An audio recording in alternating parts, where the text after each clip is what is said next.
New scrutiny on Republican Senator Mike Lee for his involvement in discussions that could have overthrown the 2020 election.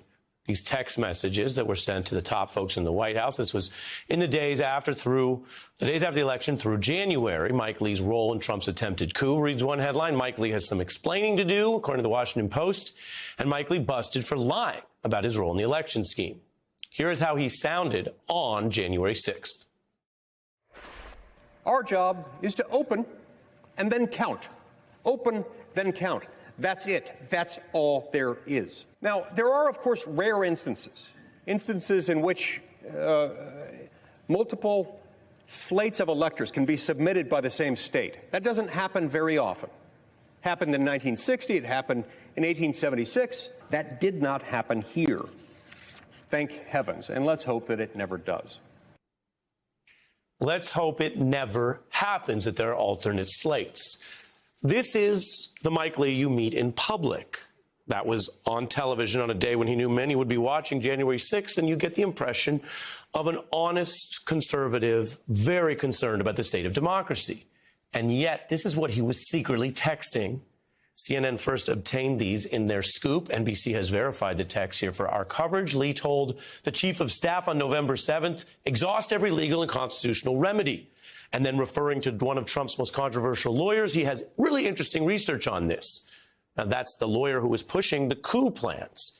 Bob Woodward, who knows his way around White House corruption, has a report that Lee was shocked to receive a memo from Eastman on January 2nd about 7 states transmitting dual states of electors. But Lee's text about the really interesting research was back in November.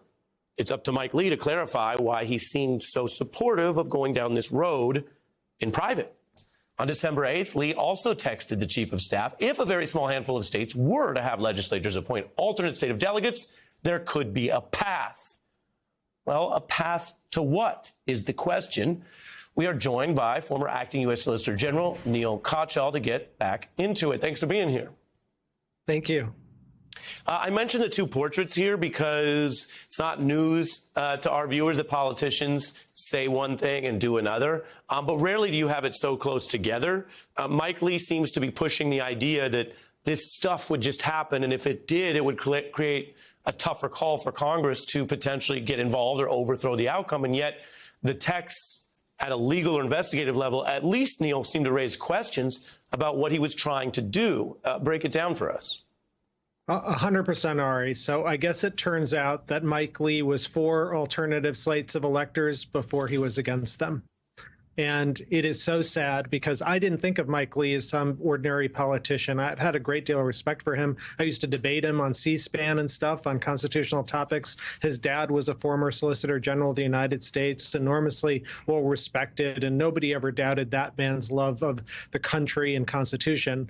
And what these emails depict is something far different, twisted, and different. It's a win at all costs mentality. Indeed, the texts show the only reason that Mike Lee backs down from this crazy plot, it's not because it's wrong, it's because he can't get it to succeed. Because it's so harebrained, it can't work. But that's the reason, and it shows what Donald Trump has done to the Republican Party, even, formerly good-meaning people like Mike Lee, and they don't even realize it. I mean, Mike Lee 2 weeks ago voted against Justice Jackson, Ketanji Brown Jackson's nomination, because he said that she wouldn't uphold the Constitution. My God, I mean, when push came to shove and Mike Lee was asked to uphold the Constitution at a dark moment, what did he do? He plotted with Mark Meadows and others to try and subvert our constitutional democracy. It's a disgrace. Yeah. Well, I see your concern. I appreciate your candor, Neil. I mean, when you look at that night, I remember I'm sure you do, many people do. It was this terrible day with deaths and violence at the Capitol, and then they come back to the Senate floor, and you see Mike Lee clearly trying to turn that corner and try to present himself as someone who says, hey, guys, this isn't how it works. He clearly doesn't want to own the violence that occurred on the floor, where he was standing.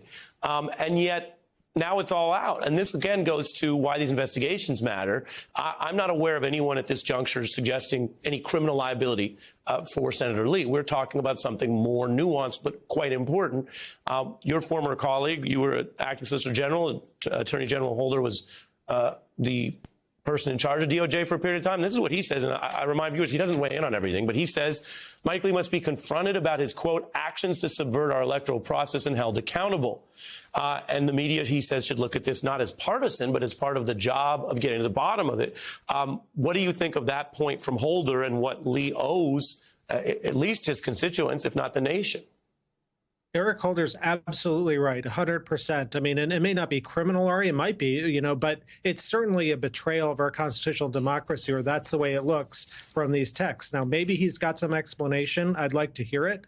And I'd like to hear people like Senator Romney, who've stood up for the Constitution in these moments from his state, ask some of these questions. And there's a really important article today, Ari, in The Bulwark by Amanda Carpenter. And what she does is she really goes into an explanation of what Senator Lee was doing, that he was trying to get legislators to try and throw out the popular vote. And she goes through this in some detail. And I guess you could say, well, nobody's perfect. I mean, who among us hasn't made a rush to judgment and realized they made a mistake?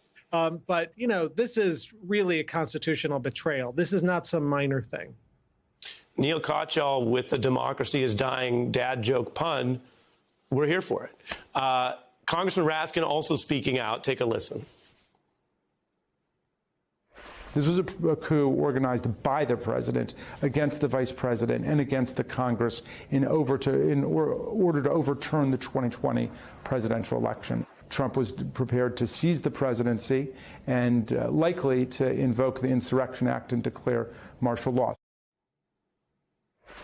Based on what he knows, your response to that and the fact that at every turn, Trump never showed the ultimate willingness. I'm not going to use a word like boldness, but whatever you want to call it. He didn't do some of those things when he was alone. He wanted the AG or someone to cover him.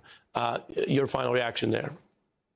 Right. I mean, Congressman Raskin obviously has access to information that you and I don't, but the information we've seen shows exactly that Trump would have done it if he could get away with it. And he enlisted, or at least he had the support of all sorts of people like Mike Lee, who were plotting before, during, and after the election to try and hand Trump the presidency, even if he didn't win the actual vote or the Electoral College vote. I mean, it doesn't get more chilling than this, Ari. And so, I know we talk about crime a lot and so on, but there's a much deeper thing here, which is the essence of what our democracy is giving everyone the right to vote. And what these people wanted to do was literally take it away and give it to the hands of some state legislators, most Americans don't even know who their state legislators are, and have them pick the next president instead of the voters. Insane. And steal the election. Exactly. Neil Katyal, thank you, sir.